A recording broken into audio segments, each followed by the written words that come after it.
Ok, Buenas, ¿qué tal? ¿qué tal? Nada más hay que ajustar el volumen. A ver, creo que iba ¿Me bien. escuchas muy alto? Porque ayer viendo el de ayer se me escuchaba un poquito. Sí, pero bien, no hay problema. Bueno, es que no sé cómo regular el. En El fin, micrófono. ¿todo bien? Todo bien, ¿tú qué tal todo? Bien, bien, tirando. Bueno, como Pues si todo. quieres empezar presentándote, porque la realidad es que es un poco egoísta, porque no quiero meter la pata, entonces estoy dejando como que la gente se presente, por si acaso. Vale, vale. Bueno, pues yo soy Víctor, soy graduado en biología por la Universidad de La Laguna y estoy terminando un máster en biodiversidad terrestre y conservación en islas.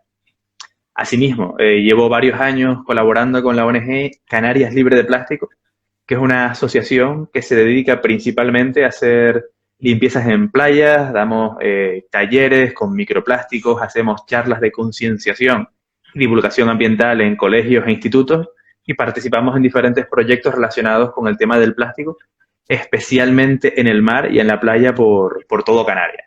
Más o menos yo creo que es una presentación más bien completa de todo, y ni Sí, mucho sí, no más. está mal. Pues de eso, o sea, de eso veníamos a hablar aquí, del impacto que tienen en los espacios naturales, que a veces se pasa por alto y no nos fijamos y termina siendo uno de los impactos quizás más importantes, pero de los que más desapercibido pasa también, el tema de residuos, envases, basura en general. Y quería que nos contaras un poco eso, en plan, el impacto que tienen y cómo puede afectar los distintos tipos de envases, latas, plásticos, etcétera, a las distintas especies de cualquier espacio, ¿no? Prácticamente. Sí, y es sorprendente que pase tanto desapercibido porque la verdad es que es un problema muy visual.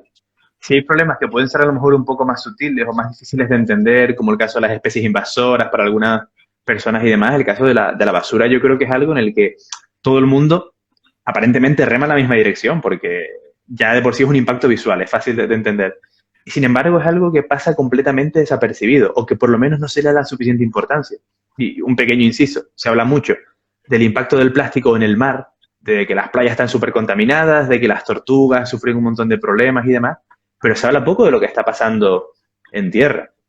En el caso del mar hay ejemplos muy bien estudiados, atragantamientos de, por ejemplo, en el caso de las tortugas con bolsas de plástico, el famoso vídeo de esta tortuga que es atravesada por una pajita que se le mete por la Claro. nariz, las ballenas que se alimentan de plancton, que básicamente van filtrando todo lo que encuentran en la superficie del mar y que acaban tragando una cantidad ingente de plástico si está ahí. Eso más o menos es algo que cada vez la gente es más consciente de ello, pero sin embargo en el medio terrestre es algo que está pasando muchísimo y pasa desapercibido. Un ejemplo muy claro lo tenemos incluso dentro de las ciudades. Las palomas, que muchas veces aparecen palomas con dedos amputados o deformaciones en las patas, y mucha gente lo achaca, pues será por ratas, pues será por una enfermedad, una infección, etcétera. Y cada vez hay más estudios que apuntan a que esas amputaciones se deben a que enredan las patas en mallas de plástico, en pinchos que se le enredan incluso con pelos y que acaban generando una necrosis, una muerte de los tejidos y acaban perdiendo los dedos. Boberías como fibras de plástico que se quedan acumuladas en el suelo. Y algo que es muy común, y a lo mejor pasa desapercibido, es que cada vez más aves de ciudad construyen sus nidos con trozos de plástico. Si ya de por sí es un problema porque se les queda enredado, cualquier ave se encuentra expuesta a ese tipo de impacto. Eso por un lado. Y ya en el medio natural es un despropósito, especialmente envases como pueden ser botellas que son habitáculos para distintos tipos de invertebrados, para escarabajos, para incluso animales más grandes como lagartos, etcétera, que a lo mejor aquellas que tienen refrescos, tienen cierto azúcar, atraen a determinados organismos que entran, luego son incapaces de salir porque se resbalan y acaban al final achicharrados dentro de un envase, muriendo y se van acumulando uno tras otro tras otro. Y en eso, la experiencia que tengo yo en este caso, participando en limpiezas de este estilo, un poco más terrestres que marinas, hemos encontrado babosas y semibabosas, hemos encontrado lagartos, hemos encontrado sobre todo escarabajos que se quedan atrapados en latas, normalmente muertos, porque ya es un momento en el que se quedan ahí, les afecta más la insolación, no se pueden mover, no pueden buscar alimentos y es una forma silenciosa en la que la fauna poco a poco va desapareciendo. De hecho, en las ciudades ya es un problema serio el que cualquier animal se pueda quedar ahí atrapado, pero en sitios protegidos o sea, es muchísimo peor porque si está protegido, la probabilidad de que tenga especies amenazadas, y más en Canarias, es un porcentaje muy alto, como en el caso del teide con la pimelia, por ejemplo, que o sea, cualquier plástico que deje, cualquier envase, lo que puede hacer es un cementerio increíble, como han salido las botellas hace poco, Lanzarote también salió, Lanzarote o Fuerteventura fue en verano, creo que fue, que habían no sé cuántas botellas con un montón de animales dentro, y al final es eso, pues, o sea, es algo que tenemos como, entre comillas, asumido, como que, en plan, sí, mira, la basura, pero no lo vemos a lo mejor como, o sea, no lo vemos un impacto tan grave como otros impactos, yo qué sé, como, mira, un quad por la montaña, ¿sabes?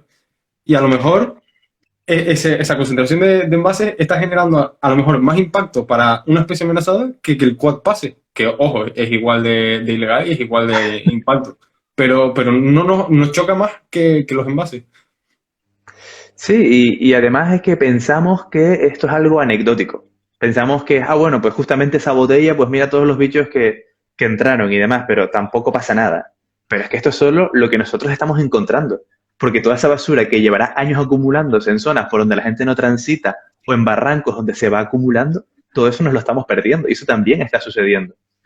Y un caso que fue bastante polémico, se hizo bastante famoso, una investigación que se hizo en el Golfo Arábigo, creo que fue, que no es Canarias, pero la idea se va a entender un poco, con camellos, que son animales grandes, que ya no es algo que pase desapercibido, que sean invertebrados, etcétera. Creo que habrían hecho la autopsia a unos 30.000 camellos y el 1% de esos camellos asociaron sus muertes directamente a la ingesta de plástico. Claro, tú piensas, un animal en un espacio natural, cualquier cosa que vea, en el caso del camello, que no sea arena, se lo come. Eso por un lado. Estaba generando un impacto terrible, ya fuera porque sufría infecciones derivadas de lo que hubiese dentro del plástico, bloqueos gastrointestinales, deshidratación, etcétera. Eso también pasa en nuestros espacios naturales y a lo mejor especies más urbanitas, vamos a decir, entre comillas, como pueden ser gaviotas que están acostumbradas a comer basura o palomas, etcétera, no tienen tantos problemas al lidiar con la basura porque, bueno, tienen poblaciones grandes, no son especies amenazadas, están acostumbradas, entre comillas, a lidiar con esto, pero especies naturales en espacios protegidos, completamente ajenas, o más o menos ajenas, a las huellas humanas, van a sufrir un impacto especialmente dramático cada vez que se tengan que enfrentar a cualquier tipo de novedad que pueda suponer un perjuicio para ellas. Y sobre todo, si las poblaciones están amenazadas o son muy pequeñas, puede llevar a situaciones catastróficas. Bueno, y que luego eso también hay que tener en cuenta la cadena trófica ahí, porque lo que tú comentas, a lo mejor la paloma se lo come y lo que es para la especie, pues no genera un gran impacto, porque al final no está amenazada, tiene superpoblación, etcétera. Pero si esa paloma se la come un halcón tagarote, por ejemplo, amenazado a un peligro crítico, ese plástico ya está pasando a una especie amenazada. Entonces, ahí todavía tengo la sensación de que todavía muchos factores que estamos pasando por alto, o que como esto, digamos, el boom del estudio de esto viene desde hace poco tiempo, quizás todavía no ha dado tiempo a analizar a fondo todo lo que conlleva el tema este del plástico, los envases y en las cadenas tróficas, sobre todo de eso, de especies amenazadas. Sí, claro, al final muchas veces los estudios que aparecen son estudios que se han realizado a partir de observaciones anecdóticas que se han ido uniendo y han dicho, oye, es verdad que tenemos un problema con esto. Pero determinar hasta qué punto supone un problema, a qué especies puede afectar y demás, es un trabajo que todavía a día de hoy hay que profundizar bastante. En ese sentido, está el caso de lo que comentabas, de organismos que a lo mejor se alimentan de plástico que no sufren un efecto concretamente problemático, pero sí pasa a formar parte de la cadena trófica, lo que se llama la bioacumulación por un lado, organismos que van acumulando, en este caso, materiales que no van a digerir, que son los plásticos, y después la biomagnificación, el paso a la siguiente cadena trófica que va a acumular cada vez más esos restos de plástico. Esto es especialmente conocido como el caso de los microplásticos, que al ser partículas de milímetros, a veces hasta micrómetros incluso, no es algo tan visual como un pollo atragantado con una botella de plástico. Es algo que a veces es mucho más sutil, pero que también está sucediendo y el impacto que puede tener en estos organismos actualmente es desconocido. A lo mejor no genera ningún tipo de desastre ni nada por el estilo, pero sí es verdad que es algo completamente ajeno a esos organismos y que sí que tenemos que tener en consideración. De hecho, yo creo o sea, se está haciendo poco teniendo en cuenta que es una amenaza que dudo que haya sitio en el mundo donde no haya ya esa amenaza. O sea, dudo que haya algún sitio natural puro 100% que no tenga nada de contaminación por plástico. O sea, pues si se han encontrado restos de microplásticos en huevos de aves de la Antártida. O sea, es que es increíble. O sea, entonces me parece, la percepción que tengo yo es, si se está, digamos, batallando un poco porque se reduzca el consumo, que es por lo que pasa todo al final, por reducir el consumo. El resto son mitigaciones, pero no se está haciendo con el ímpetu y el esfuerzo que debería hacerse. O sea, la opinión que me da a mí, yo no sé tú, que estás más metido en el tema, cómo lo ves. Sí, y muchas veces los enfoques que se le dan parecen que son meramente paisajísticos. Porque es como, tú no querrías ver la basura ahí, o hay que reciclar, o cosas así, que sí, que está genial, está muy bien. Y si le comentas a cualquier persona el tema del plástico, nadie te va a decir, ah, pues yo tiro plástico o basura en cualquier lado y no pasa nada. Es algo que se cae de cajón, pero que muchas veces pasa desapercibido por eso.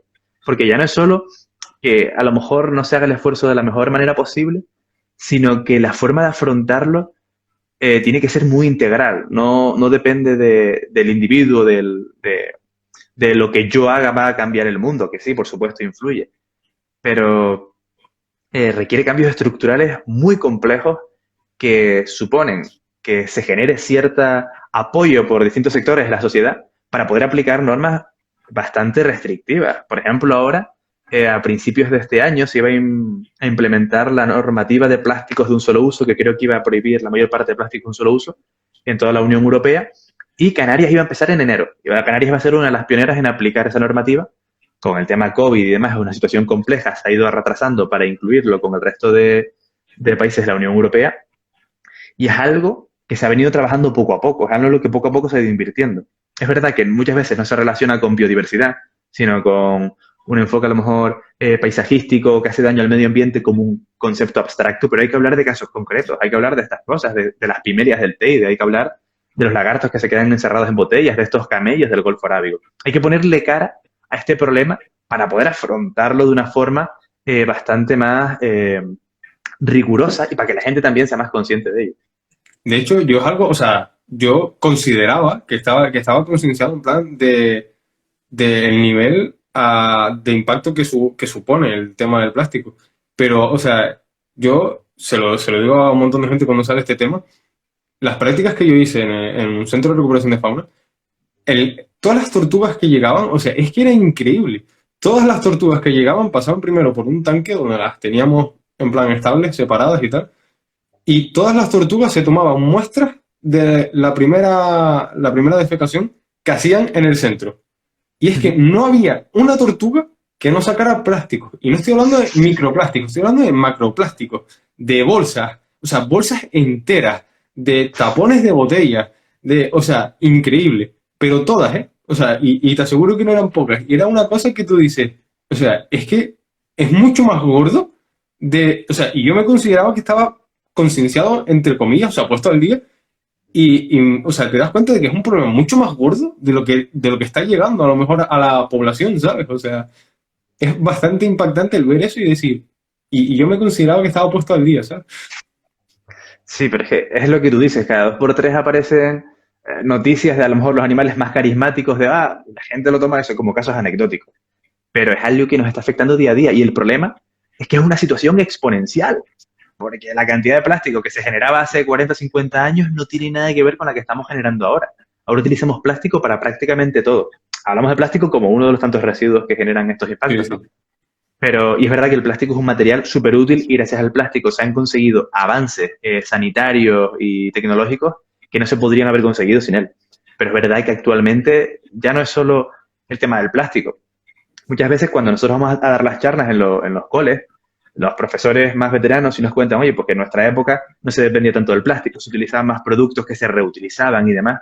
Y al final el problema principal que, por lo menos que yo entiendo es el problema del consumo. La gente va a hacer una chuletada y se lleva los platos de plástico con los cubiertos de plástico, con las latas que le rompes la hebilla y la tiras en cualquier lado o simplemente se cae.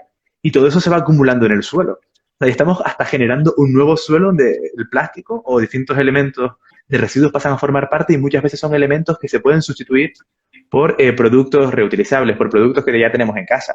Pero la De comodidad hecho, o... ¿Sí?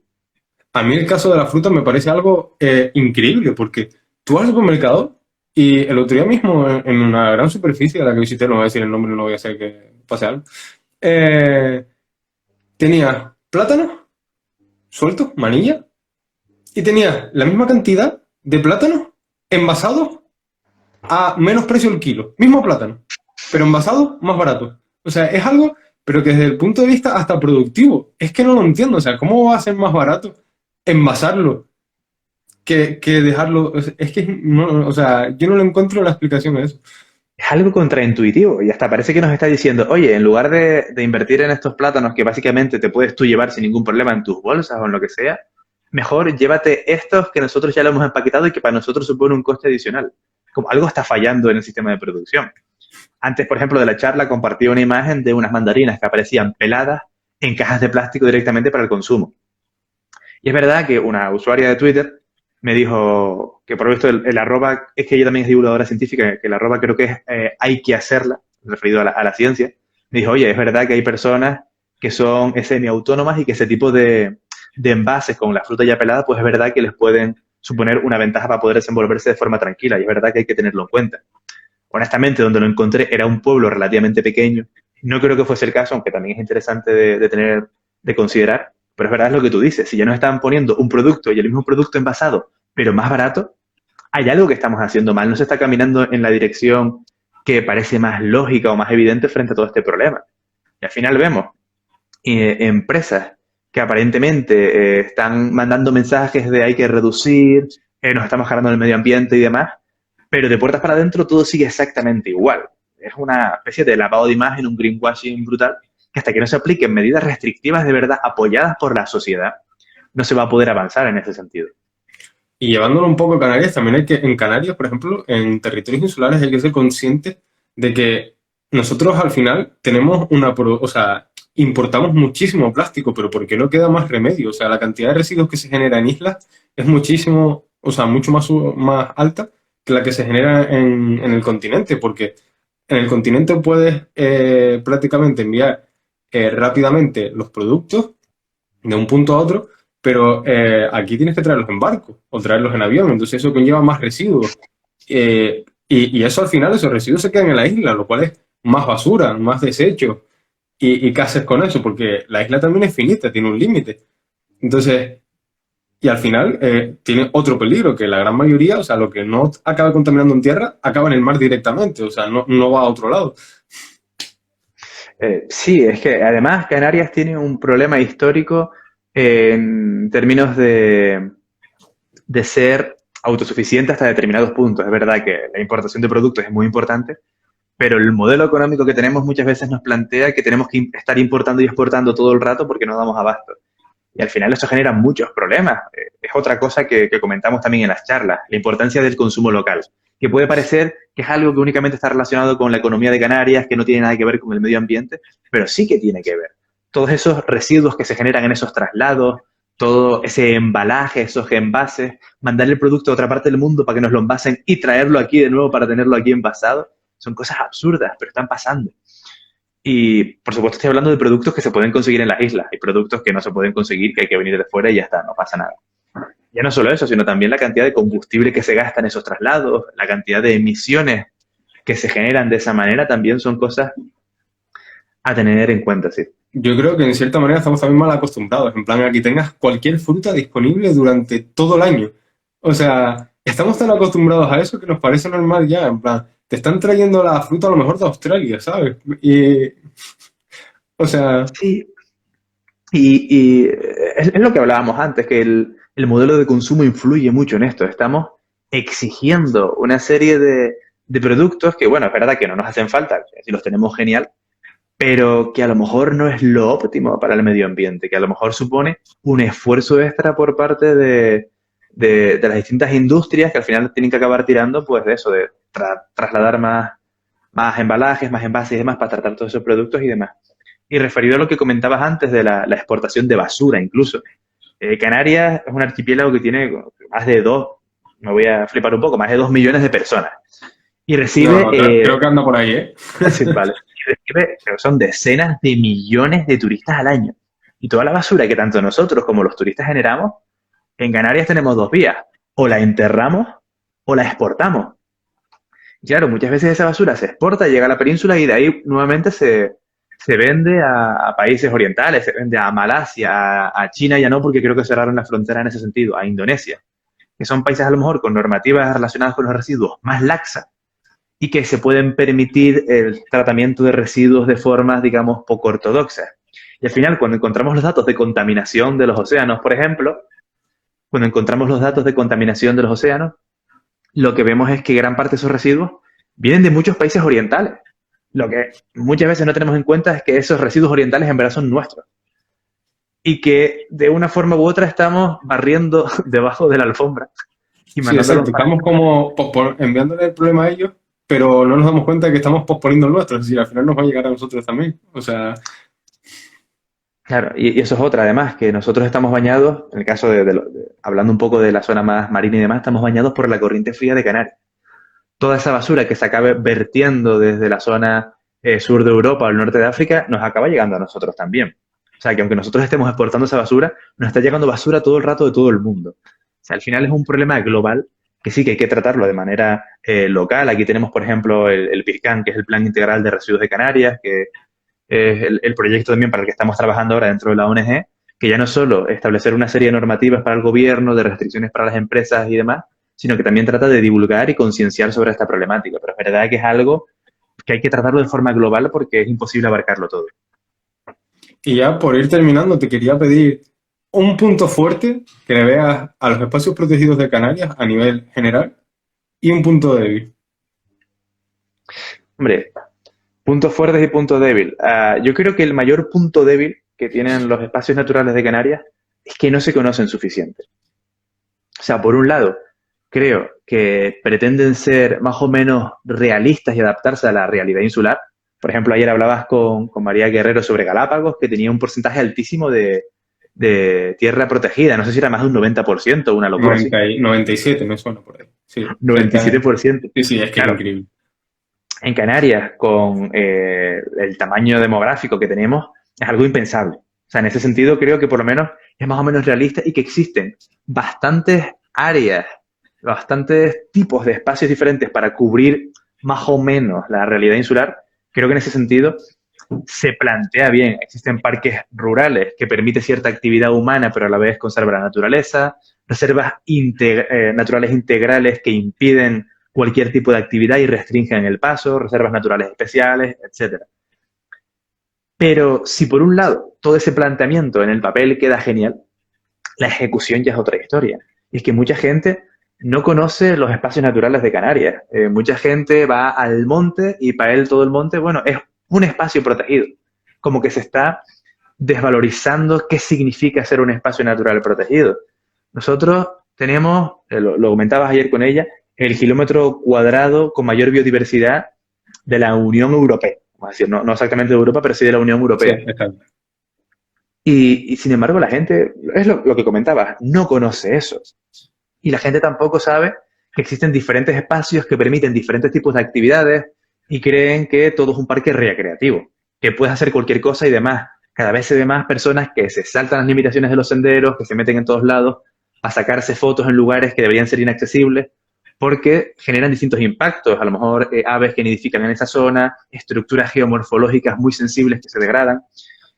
Pues ese punto negativo es eso, la falta de conocimiento y también la falta de medios, de agentes ambientales para poder cumplimentar con las restricciones que puedan tener esos espacios.